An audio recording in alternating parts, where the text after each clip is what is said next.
ESR കൂടുതലാണോ? അയ്യോ ഇത് ഭയങ്കര പ്രശ്നമാണല്ലോ എന്ന് പലരും പറയാറുണ്ട്.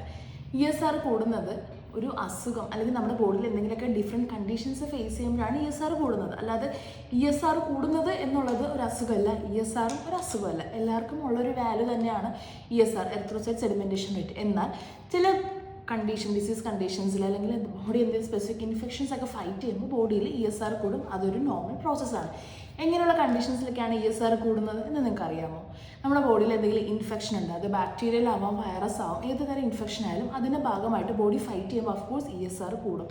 നമ്മുടെ ബോഡിയിൽ എന്തെങ്കിലും നീർക്കെട്ടുണ്ട്, ഇൻഫ്ലമേഷൻ ഉണ്ടെങ്കിലും ESR കൂടി നിൽക്കാറുണ്ട്. നിങ്ങൾക്ക് എന്തെങ്കിലും അലർജി പ്രശ്നമുള്ളവരാണ്, കണ്ടിന്യൂസ് ആയിട്ട് അലർജി ഫേസ് ചെയ്യുന്നവരാണെങ്കിൽ അങ്ങനെയുള്ളൊരു ബോഡിയിലും ESR കൂടി നിൽക്കാറുണ്ട്.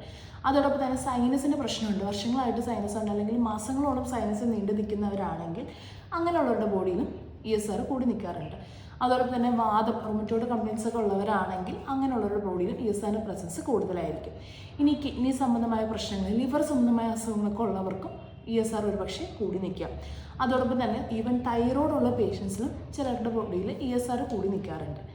ESR കൂടി നിൽക്കുന്ന നിങ്ങളുടെ ഫ്രണ്ട്സിന് ഷെയർ ചെയ്ത് കൊടുത്തിട്ട് എന്തുകൊണ്ടാണ് ESR കൂടുന്നത്, ആ ഒരു അസുഖത്തിനാണ് നിങ്ങൾ ട്രീറ്റ് ചെയ്യേണ്ടത്, അല്ലാതെ ESR കൂടി നിൽക്കുന്നത് ഒരു അസുഖമല്ല.